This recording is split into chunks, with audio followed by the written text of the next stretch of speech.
सुप्रभात श्रोता बंधु आज प्रसंग ख्रीष्टों ठारे रुहंतु आमेन।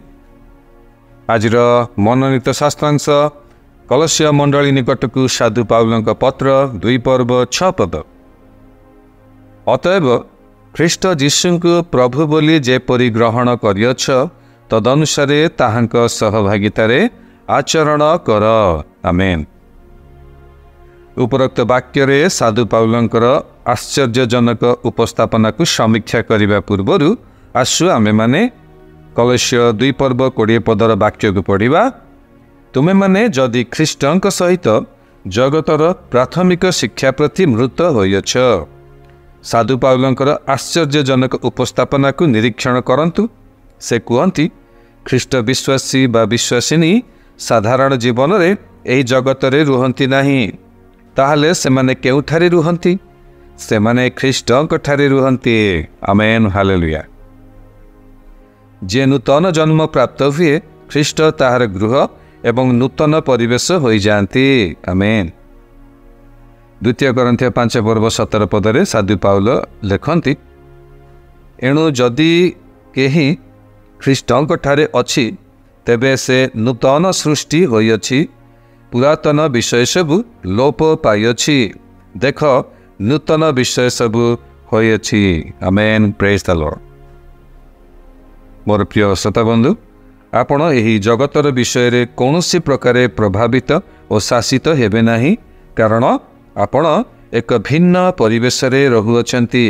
सेही परिवेश रे सब किछि सिद्ध, सेठारे कौनसी विफलता, दुर्बलता, पतन, असुस्थता, दारिद्रता बा कौनसी अंधकार विषय नहीं। आमेन। केवल प्रभुंकर महिमा और धार्मिकता रही अछि। हालेलुया। अतएव ख्रीष्ट जीशुଙ୍କୁ प्रभु बोली जेपरि ग्रहण करियछ तदनुसारे ताहांक सहभागितारे आचरण कर। आमेन।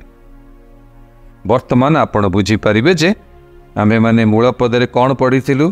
ख्रीष्टଙ୍କ ठारे बंचिबा अर्थात एही जगतरे समस्त परिवेश उपरे कर्तृत्व करी ढाल स्वरूप उत्तम पोषण एवं ईश्वरीय शक्ति द्वारा सुरक्षित होई जीवन जापन करिबा।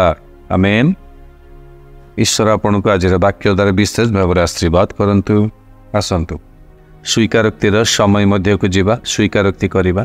मो पछे पछे आपण एही स्वीकारोक्ति करंतु। ख्रीष्ट मोहर गृह, मोहर जीवन और मोहर सब किछि अटंते। ताहांक ठारे मु बंची अछि और ताहांक ठारे मु अवस्थापित होइछि। ताहांक महिमा मु देखे, प्राप्त हुए और अनुभव करे।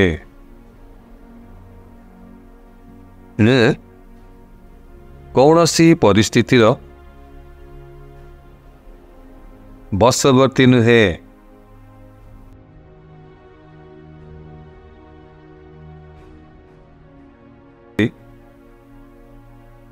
ख्रीष्टଙ୍କ महिमा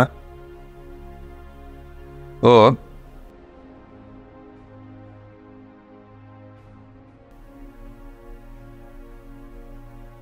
जीशुଙ୍କ नाम रे आमे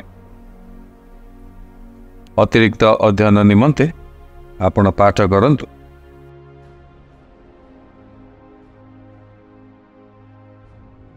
छ पद पुणी फिलिपिया मंडली निकटकू साधु पाउलଙ୍କ पत्र 3 पर्व 20 एवं 21 पद। ईश्वर आपण को आज दिन रे विशेष भाव आशीर्वाद करने सहित आज वाक्य ख्रीष्टଙ୍କ ठारे रहिबा निमंते